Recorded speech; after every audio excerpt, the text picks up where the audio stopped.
بسم اللہ الرحمن الرحیم۔ السلام علیکم ورحمۃ اللہ وبرکاتہ۔ ہمارے یوٹیوب چینل لرن القرآن تجوید میں خوش آمدید۔ آج کا لیسن ہے لیسن نمبر 1.52، جس میں ہم بات کریں گے نون ساکنہ اور تنوین کے دوسرے قاعدے کے بارے میں، یعنی نون ساکنہ اور تنوین کا دوسرا حصہ جو کہ ہے چھپانا، یعنی نون ساکنہ اور تنوین کو چھپانا۔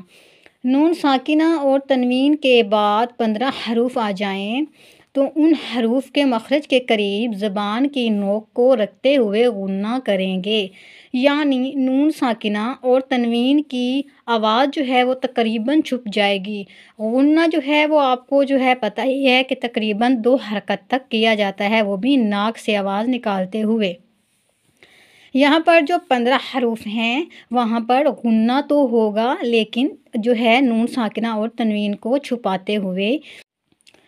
وہ 15 حروف جو ہیں کون سے ہیں جس میں نون ساکنہ اور تنوین کو چھپانا ہے غنہ کرتے ہوئے؟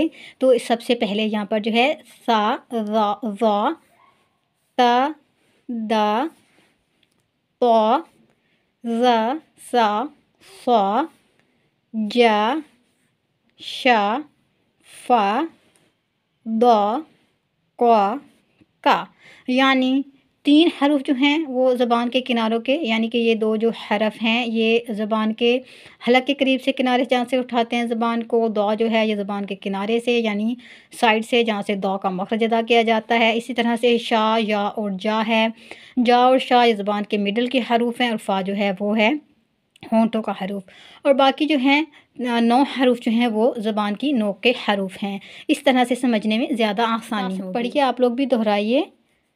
آسا، آسا، اس طرح سے آزا، آزا،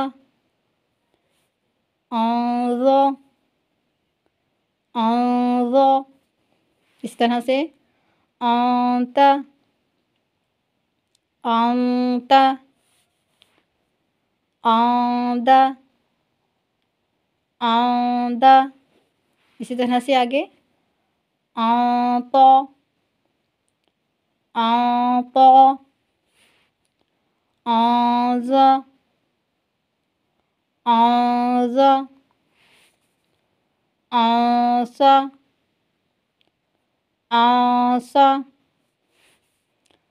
آنسا،